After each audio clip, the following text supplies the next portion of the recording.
नमस्कार साथियों, स्वागत है आपका मेरे YouTube चैनल स्मार्ट स्टडी में। अपन कक्षा 10 NCERT विज्ञान में जीवों में जनन लेसन नंबर 7 को पढ़ रहे हैं और उसमें अपन ने देखा था साथियों कि जीवों में जनन में अलैंगिक जनन, लैंगिक जनन, पुष्पी पादपों में लैंगिक जनन किस तरह से होता है, पुष्पों में कौन कौन से प्लांट मतलब पार्ट होते हैं जो कि जनन में सहयोग करते हैं। और साथियों उसके बाद आपके एनसीईआरटी की बुक में मानव के बारे में दिया गया है। मानव में जनन के लिए कौन कौन से अंग होते हैं, कौन कौन सी ग्रंथियां होती हैं और मनुष्य में नर और मादा में लैंगिक जनन किस प्रकार से होता है। तो यहाँ पर अपन सबसे पहले साथियों शुरुआत करेंगे। मेरे चैनल को आप सब्सक्राइब कीजिए और बेल आइकन को दबाइए ताकि मेरे जो नोटिफिकेशन है, मेरे जो वीडियो है वो समय समय पर मैं आपको पहुंचा सकूं। साथियों आपका बहुत ही अच्छा सहयोग मिल रहा है, बहुत ही अच्छी जानकारी मैं आपको दे रहा हूं। मैं इसी तरह से विज्ञान और अन्य विषयों के भी वीडियो में डालूंगा और धीरे धीरे जीके और मैं एनसीईआरटी, सीबीएसई, आरबीएसई सबके क्वेश्चन वगैरह पेपर की श्रृंखला चलाऊंगा साथियों। तो आपको कंटिन्यूसली मेरे चैनल को देखते रहना है, सब्सक्राइब करना है। दूसरी बात, अब बात करें अपन मानव जनन की। साथियों मानव में लैंगिक जनन किस तरह से होता है। तो यहाँ पर अपन आप देखते हैं कि बच्चे का जन्म जब होता है, जन्म होने के बाद उसकी शुरुआती ग्रोथ होती है। ग्रोथ होने के बाद लगभग वो 8-10 साल का हो जाता है। उसके बाद उसके शरीर में कुछ परिवर्तन होने लगते हैं और कक्षा 10 तक आते आते हमारे शरीर में बहुत सारे परिवर्तन देखने को मिलते हैं। भले वो मानव नर हो, लड़का हो या लड़की हो, इस तरह से कुछ नए परिवर्तन देखने को मिलते हैं जो हमारे शरीर में पहले नहीं थे। जैसे कि लड़कों में आपने देखा होगा आवाज का भारी होना, दाढ़ी मूंछों का आना, यानी कि बगलों के नीचे और इस तरह से जो भाग होते हैं वहां पर बालों का उत्पन्न हो जाना, बालों का उग जाना और दूसरी बहुत सारे हार्मोनल परिवर्तन हमारे शरीर में होते हैं। जैसे टेस्टोस्टेरोन का स्तर बढ़ना, वृषण के अंदर वृषण में परिवर्तन हो जाना, वृषण की आकृति में परिवर्तन हो जाना, उसके अंदर होने वाले हार्मोनों में परिवर्तन हो जाना। इसी तरह से अगर लड़कियों की बात करें तो आवाज का पटली हो जाना, स्तन ग्रंथियों का बढ़ना है, यानी कि शरीर के अंदर जो जन्नांग होते हैं उनके ऊपर बालों का उत्पन्न हो जाना, बगलों के नीचे बालों का उत्पन्न हो जाना। इस तरह के कुछ परिवर्तन जो होते हैं वो आपके शरीर में होने लगते हैं साथियों। इसीलिए लैंगिक जनन को पढ़ने से पहले आपको थोड़ा सा मैं ब्रीफली आइडिया ये देना चाहता हूं कि मानव जनन की अगर बात करें तो मानव जनन में आपको मुख्य रूप से नर जनन तंत्र और मादा जनन तंत्र, दो जनन तंत्रों के बारे में स्टडी करनी पड़ेगी। जैसा कि आपके एनसीईआरटी की बुक के अनुसार अपन चल रहे हैं तो यहाँ पर कुछ परिवर्तन होते हैं। जैसे कि लड़कों में शुक्र जनन ग्रंथियों का विकसित हो जाना, शुक्राणुओं का फॉर्मेशन हो जाना, वृषण के अंदर शुक्र जनन नलिकाओं में शुक्राणुओं की उत्पत्ति होना शुरू हो जाना, एवं महिलाओं में, लड़कियों में या स्त्रियों में, मादाओं में कहा जाए तो उसमें रजोधर्म या ऋतुस्राव का स्टार्ट हो जाना, 13 से 15 वर्ष की आयु में इसका स्टार्ट हो जाना, मासिक धर्म का शुरू हो जाना। तो ये सभी परिवर्तन जो होते हैं वो हमको लैंगिक जनन की ओर ले जाते हैं, जिसमें अपन को आपको ध्यान रखना है कि मानव में मादा जनन तंत्र और नर जनन तंत्र दो प्रकार के तंत्र पाए जाते हैं जिनकी कार्यप्रणाली अलग होती है और उनके अंदर स्रावित होने वाले हार्मोन भी अलग अलग होते हैं साथियों। अब यहाँ पर एनसीईआरटी के अनुसार चलें तो आपको ये देखना पड़ेगा कि मानव शरीर में जैसे मैंने एग्जांपल आपको बताया कि चेहरे के ऊपर दाढ़ी मूंछों का आना, बालों की संख्या में वृद्धि हो जाना, आवाज में भारीपन आना, अगर युवा अवस्था में प्रवेश करने पर आप देखते हो कि लड़कों में उग्रता ज्यादा आ जाती है, क्रोध ज्यादा आता है, तो इस तरह की घटनाएं आपके शरीर में परिवर्तित होती हैं। और लड़कियों में अगर देखा जाए तो वक्षस्थल का बढ़ जाना, स्तन ग्रंथियों का बढ़ जाना, उसके बाद आवाज का पटली हो जाना, ज्यादातर जो प्यूबर्टी होती है उसके लक्षणों का बढ़ जाना, जैसे कि उसके अंदर बहुत सारे दूसरे परिवर्तन आ जाते हैं, जैसे कि मासिक धर्म का शुरू हो जाना, अंडों की उत्पत्ति का शुरू हो जाना। इस तरह के लक्षण जो एस्ट्रोजन हार्मोन है उसका उत्पन्न हो जाना, उसका मतलब सीक्रेट होना शुरू हो जाना, ये सभी लक्षण लड़कियों में प्रकट होने लगते हैं साथियों। तो यहाँ पर अपन बहुत सारे बातों को अपन धीरे धीरे इसको पढ़ेंगे। तो किशोरावस्था में जैसे जैसे वृद्धि होती है, जनन द्रव्य में परिपक्वन आ जाता है, जनन कोशिकाओं में परिपक्वन आ जाता है, और उसको किशोरावस्था में इस तरह की जो घटना होती है, और इस अवधि को यौवनारंभ कहते हैं। इसको यौवनारंभ कहा जाता है, यौवन अवस्था का प्रारंभ काल कहा जाता है साथियों। तो यहाँ पर आपको याद रखना है कि लैंगिक जनन के लिए इसमें दो तरह की संरचनाएं बनती हैं, जिसको अपन पुरुषों में अगर कहा जाए, युवा अवस्था में पुरुषों में शुक्राणुओं का निर्माण होना और मादाओं में अंडों की उत्पत्ति होना, अंड जनन होना, शुक्र जनन होना, ये दो प्रक्रियाएं जो है वो अलग अलग होती हैं, जो आपको अच्छी तरह से ध्यान में रखनी है। अब यहाँ पर बात करें तो सबसे पहले नर जनन तंत्र। नर जनन तंत्र की बात करें तो जो बनावट है वो कुछ इस तरह से होती है नर जनन तंत्र की। नर जनन तंत्र में आपने देखा होगा मूत्र वाहिनी, शुक्राशय, मूत्र मार्ग, शिशन, प्रोस्टेट ग्रंथि, मूत्राशय और वृषण कोश, ये मुख्य अंग नर जनन तंत्र के अंदर पाए जाते हैं। अब साथियों यहाँ पर ध्यान रखना है आपको कि मूत्र नलिका जो होती है वो मूत्राशय में खुलती है, और मूत्राशय जो होता है वो आप जानते हो कि हमारे शरीर में उत्सर्जी पदार्थ जो होता है उसको संग्रह करने का कार्य करता है। उसके बाद इसमें एक नलिका जो होती है वो मूत्र नलिका से मूत्राशय से निकल करके आपके जो शिशन होता है उसके अंदर मूत्र मार्ग के अंदर पाई जाती है, जो मूत्र और जनन द्रव दोनों को स्खलित करने का, मूत्र को बाहर निकालने का, जनन द्रव को बाहर निकालने का एक मिश्रित मार्ग होता है। दोनों प्रक्रियाएं इसी माध्यम से संपन्न होती हैं। दूसरी बात आपको ध्यान रखना है कि यहाँ पर शुक्राशय होता है, जैसा कि आपके एनसीईआरटी में एनसीईआरटी की बुक के अनुसार देखा जाए तो जनन कोशिका उत्पादित करने वाले अंग और जनन कोशिका के निषेचन के स्थान तक पहुंचाने वाले अंगों को संयुक्त रूप से नर जनन तंत्र कहते हैं। तो नर जनन तंत्र किसको कहा जाएगा साथियों? जनन कोशिकाओं को उत्पादित करने वाले, जनन कोशिकाओं को उत्पादित करने वाले आपके वृषण हैं, और वृषण और इस पूरे सम्मिलित तंत्र को, इस मार्ग को पूरा अपन जनन तंत्र कहा जाता है, नर जनन तंत्र कहा जाता है। अब नर जनन कोशिका या शुक्राणु का निर्माण वृषण में होता है। यहाँ पर शुक्राणु बनते हैं साथियों, वृषण में शुक्राणु बनते हैं। और आपको ये ध्यान रखना है कि ये जो वृषण होते हैं वो उदर गुहा के बाहर पाए जाते हैं। दो वृषण होते हैं, वृषण कोश में स्थिर होते हैं जिसको स्पोट्रम कहते हैं, वृषण कोश के अंदर ये पाए जाते हैं। अब यहाँ पर आपको ये गौर करने वाली बात है कि वृषण कोश उदर गुहा के बाहर क्यों पाए जाते हैं? तो हमारे शरीर में उत्पादित होने वाले जो शुक्राणु हैं वो अगर वृषण गुहा के अंदर जो तापमान होता है उसके अंदर रहते हैं तो ये सक्रिय नहीं रह पाते हैं और ये मर जाते हैं। इसलिए वृषण गुहा के बाहर इसको बाहर प्रकृति द्वारा दिया गया है। दूसरी बात आपको ये ध्यान रखना है कि शुक्राणु उत्पादन के लिए ये जो उदर गुहा के बाहर वृषण होते हैं, शुक्राणु निर्माण वृषण में होता है, ये ध्यान रखो आप। शुक्राणु निर्माण स्पर्म का जो फॉर्मेशन है वो वृषण में होता है। उसके बाद शुक्राणु उत्पादन के लिए आवश्यक ताप और शरीर के ताप से कम होता है, इसलिए ये बाहर पाए जाते हैं। जैसा कि मैंने आपको पहले बता दिया, आवश्यक ताप जो होता है वो इसके अनुकूल नहीं होता है, इसलिए ये बाहर की ओर पाए जाते हैं। दूसरी बात, टेस्टोस्टेरोन हार्मोन के उत्पादन शरीर के ताप उत्पादन से वृषण की भूमिका की चर्चा हमने पहले भी कर रखी है। ये बताया गया इसमें टेस्टोस्टेरोन हार्मोन लड़कों के लैंगिक लक्षणों के शुक्राणु उत्पादन, इसमें शुक्राणु उत्पादन और टेस्टोस्टेरोन हार्मोन दोनों का कार्य होता है। टेस्टोस्टेरोन जो हार्मोन होते हैं वो लड़कों में द्वितीयक लैंगिक लक्षणों को, जैसे कि आवाज का भारी होना, उग्रता का होना, इस तरह के लक्षण इसमें प्रकट होते हैं। इसके बाद आपको ये ध्यान रखना है कि जो भी शुक्राणु उत्पन्न होते हैं उनका मोचन शुक्रवाहिनी और मूत्राशय से आने वाली संयुक्त रूप से नलिका जो होती है, शुक्रवाहिनी और मूत्रवाहिनी दोनों सम्मिलित मार्ग द्वारा होता है। और इसमें ये ध्यान रखना है कि मूत्र मार्ग शुक्राणु और मूत्र दोनों के प्रवाह का उभय मार्ग है। ये जो मूत्र मार्ग होता है, यहाँ से शुक्राणु स्खलित भी होते हैं और मूत्र जो है उसका विसर्जन भी इसके द्वारा होता है, तो ये उसका सम्मिलित मार्ग होता है। ये ध्यान रखना आपको, ये मूत्रवाहिनी है जो इसका सम्मिलित मार्ग बनाती है। इसके बाद साथियों शुक्राणु तरल माध्यम में आ जाते हैं और इसके द्वारा स्थानांतरण पतला हो जाता है अनुवांशिक। इसमें शुक्राणु की अगर स्थिति देखी जाए तो शुक्राणु जो होते हैं वो इस तरह से एक लंबी पूंछ युक्त संरचना होती है जिसकी गति के लिए पूंछ जो होती है वो गति का काम करती है। ये सिर वाला भाग होता है। आप शुक्राणु का स्ट्रक्चर भी आप 11वीं में पढ़ोगे, 12वीं कक्षा में पढ़ोगे और अपन इसको पढ़ाएंगे अच्छी तरह से।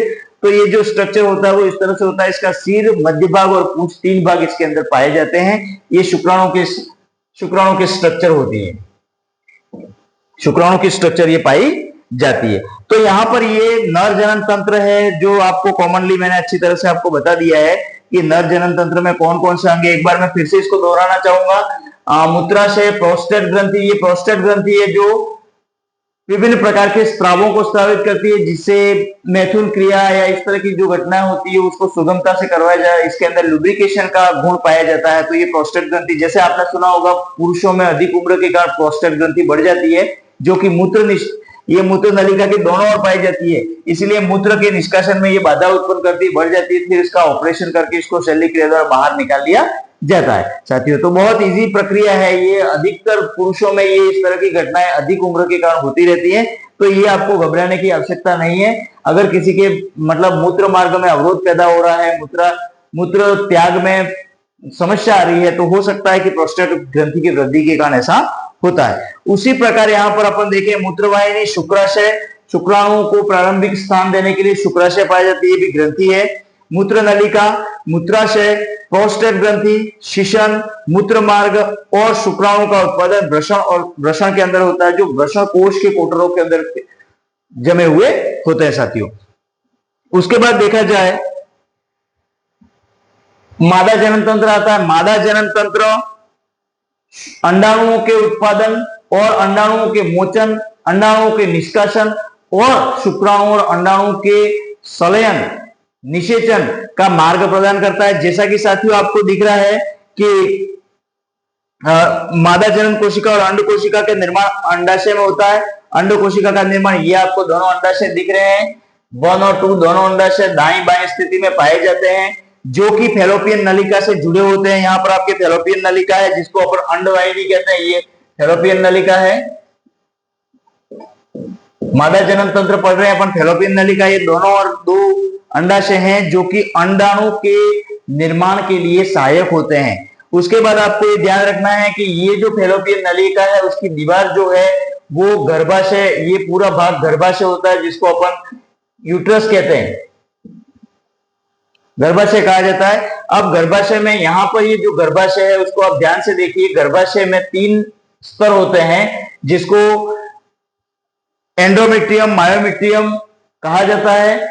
तो यहाँ पर ये जो बाह्य, मध्य और अंत स्तर, तीनों प्रकार के स्तर पाए जाते हैं।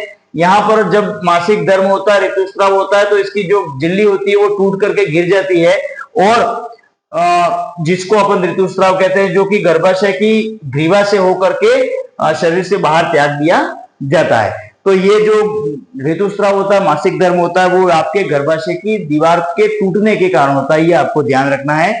उसके बाद ये इसकी ग्रीवा है, ग्रीवा के बाद ये मूत्र मार्ग और ये योनि मार्ग होता है। यहाँ पर इस तरह से आपको ये ध्यान रखना है। ये मुख्य रूप से सभी प्रकार के जनन तंत्र, मादा जनन तंत्र में अंडाशय, अंडवाहिनी या फैलोपियन नलिका, गर्भाशय, ग्रीवा और योनि, ये मुख्य रूप से भाग पाए जाते हैं। अब यहाँ पर आपको ये ध्यान रखना है कि जब बालिका का जन्म होता है, शिशु का जन्म होता है, उसके जन्म के समय अंडाशय में हजारों अपरिपक्व अंडे पाए जाते हैं, जबकि पुरुषों में, लड़कों में ऐसा नहीं होता है। जन्म के समय ही अंडाशय में अनेक अपरिपक्व अंडे पाए जाते हैं, जो यौवन काल शुरू होने से इसमें परिपक्व होने लगता है, और दोनों में से एक अंडाशय प्रत्येक माह में एक अंड परिपक्व होता है। यानी कि एक अंडा जो परिपक्व होता है और परिपक्व होकर के फैलोपियन नलिका में, ये फैलोपियन नलिका है या अंडवाहिनी, इसके अंदर आ जाता है। अगर इस अंडे को निषेचन क्रिया द्वारा शुक्राणु मिला तो ये निषेचित हो जाता है, और निषेचित होकर के गर्भाशय की दीवार से ये चिपक जाता है, और भ्रूण का पोषण होता है, फिर इसका परिवर्तन भ्रूण में हो जाता है। तो ये सब बातें जो है वो आपके लिए थोड़ी हाई लेवल की है, लेकिन मुख्य रूप से ये ध्यान रखना है आपके ये जो एनसीईआरटी की किताब है उसके अनुसार। फिर देखिए साथियों, दोनों अंडवाहिनियां जो होती हैं, ये दोनों अंडवाहिनियां संयुक्त होकर के एक लचीली थैलेनुमा आवरण में खुलती है, जिसको गर्भाशय कहते हैं, जो मैंने आपको पहले ही बता दिया। ये दोनों अंडवाहिनियां जो होती है वो गर्भाशय में खुलती हैं। दोनों अंडवाहिनियां लचीली दीवार युक्त थैलेनुमा भार होता है, एक कीप जैसा आकार होता है गर्भाशय का, उसके अंदर खुलती है और खुलने के बाद जिसे गर्भाशय ग्रीवा और योनि में ये परिवर्तित हो जाता है। ये गर्भाशय की ग्रीवा होती है और उसके बाद भाग जो होता है वो वेजाइना होता है, जिसको योनि कहा जाता है।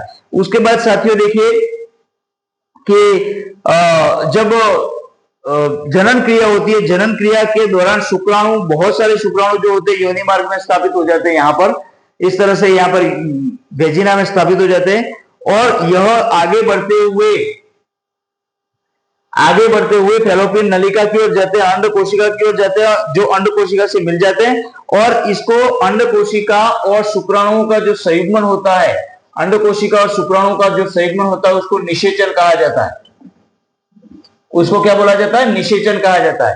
ये निषेचन कहा जाता है और निषेचन के बाद जो ये निषेचित अंडा है वो गर्भाशय की दीवार में, भ्रूण में, गर्भाशय में भ्रूण जो होता है वो गर्भाशय में स्थापित हो जाता है। जो अंडा निषेचन हो गया वो इसके अंदर स्थापित हो जाता है और स्थापित होने के बाद लगातार विभाजित होता रहता है और स्थापित होने के बाद लगातार इसके अंदर आकार में वृद्धि होती रहती है, कोशिकाओं की संख्या में बढ़ोतरी होती रहती है और कोशिकाओं की संख्या में बढ़ोतरी होने से इसके अंग विकास शुरू हो जाता है और धीरे धीरे ये 9 माह तक भ्रूण का पोषण प्राप्त करने के लिए गर्भाशय की दीवार है जो प्लेसेंटा बनाता है और प्लेसेंटा से इसका पोषण होता रहता है, जिसको अपन अपरा कहते हैं।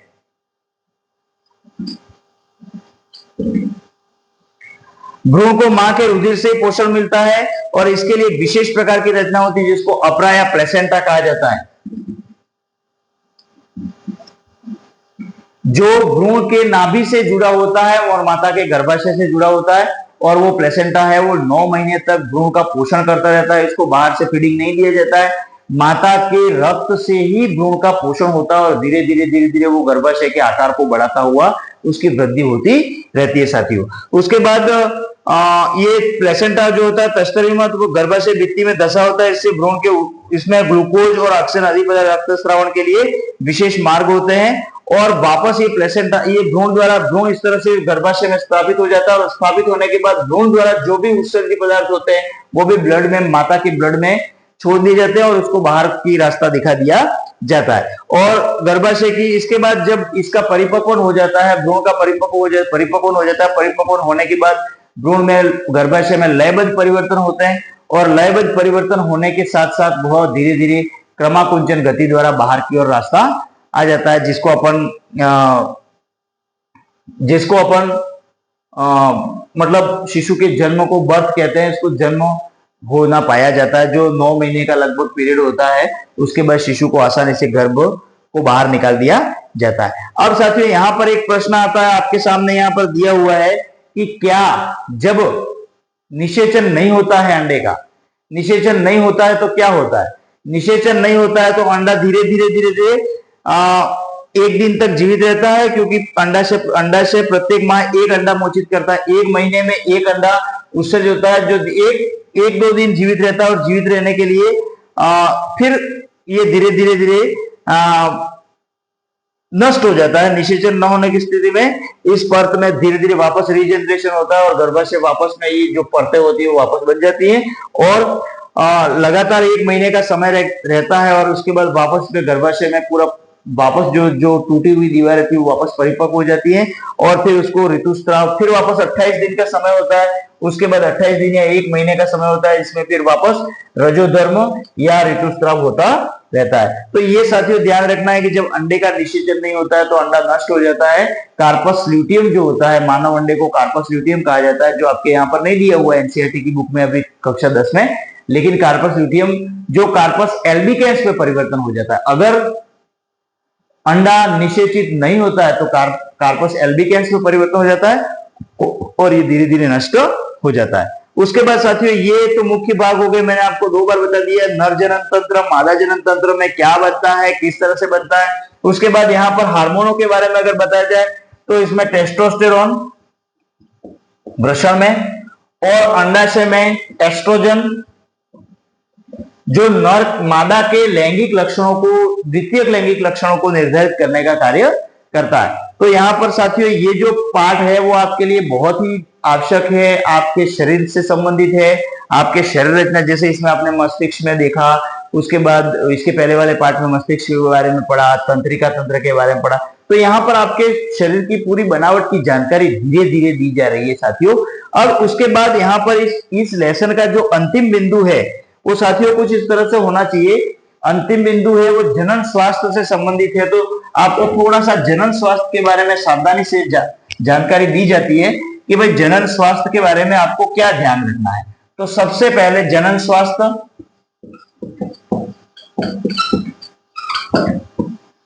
जनन स्वास्थ्य में ये ध्यान रखना है कि जैसे कि मस्तिष्क है, आपके शरीर के दूसरे अंग हैं, तंत्रिका तंत्र है, उसी तरह से जनन तंत्र भी आपके शरीर का बहुत ही महत्वपूर्ण हिस्सा होता है साथियों। तो सबसे पहले जनन स्वास्थ्य में आपको जनन अंगों की सफाई एवं जनन क्रिया के दौरान कौन कौन सी सावधानियां और जनन क्रिया के पश्चात होने वाली कौन कौन सी सावधानियां, तो इस तरह से आपको ये ध्यान रखना है कि जनन अंगों की अच्छी तरह से सफाई। उसके बाद अगर जनन क्रिया हो रही है उसके दौरान गर्भ धारण को रोकने के लिए कौन कौन सी युक्तियां उपाय की जाती हैं और कौन कौन से कार्य किए जाते हैं। तो यहाँ पर आपको ध्यान रखना है कि मादाओं में कॉपर्टी नामक जो रूप होता है तांबे का, उसको लगाया जाता है। उसके बाद बहुत सारे दूसरे उपाय होते हैं, बधियाकरण, जैसे मान लो ऑपरेशन किया जाता है जिसको अपन परिवार नियोजन का ऑपरेशन कहते हैं, उसमें भी अंडवाहिनी जो होती है उसको बांध दिया जाता है, जिसको वेसोक्टोमी ट्यूबोक्टोमी जो आएगा वो अपन पढ़ेंगे इसमें और ज्यादा। तो ये तकनीकें होती है जिसके द्वारा गर्भधारण को रोका जा सकता है। तो ये बहुत सारी, इसके बाद बहुत सारी ऐसी पिल्स भी आ गई हैं मार्केट में जो कि गर्भधारण को लंबे समय तक रोक सकती हैं, लंबे समय तक प्रोटेक्ट कर सकती हैं। तो ये पाठ जो था वो आपके शरीर के जीव जनन कैसे करते हैं, सभी प्रकार के जीवों के साथ साथ मानव जनन के बारे में भी आपको समझाया गया था साथियों। तो यहाँ पर ये मुख्य रूप से ध्यान रखने लायक बात ये आती है कि आप पढ़ाई को किस तरह से ले रहे हैं, और आप कक्षा 10 में पढ़ रहे हैं, 9वीं में पढ़ रहे हैं साथियों, तो आप लगातार किस तरह से पढ़ाई को ले रहे हैं इसके बारे में आपको ध्यान रखना है। मैंने जो भी वीडियो बनाए हैं उसको आप अच्छी तरह से देखिए, मेरे चैनल को सब्सक्राइब कीजिए और बेल आइकन को दबाइए ताकि मेरा वीडियो जैसे ही अपलोड होगा आपके ऊपर नोटिफिकेशन आ जाएगा और आप उसको आसानी से देख सकते हैं साथियों। मैं बहुत अच्छी जानकारी दूंगा और लंबे समय तक अपन को बहुत अच्छी तरह से आपको पढ़ना है और सभी प्रकार की जानकारी। मैं एक एक टॉपिक अभी तो 9वीं 10वीं का ले रहा हूँ जो संक्षिप्त में दिया गया है, स्मॉल दिया गया, लेकिन जैसे जैसे अपन आगे बढ़ेंगे बहुत विस्तृत तरीके से अपन पढ़ेंगे साथियों। तो लगातार साथियों इस चैनल पे बने रहिए और मैं कुछ समय के लिए लाइव स्ट्रीम भी करने वाला हूं, तो उस पर भी आइए, आप ज्वाइन करिए और सब्सक्राइब कीजिए चैनल को। धन्यवाद। वंदे मातरम। अपन नए वीडियो में मिलेंगे। Thank you.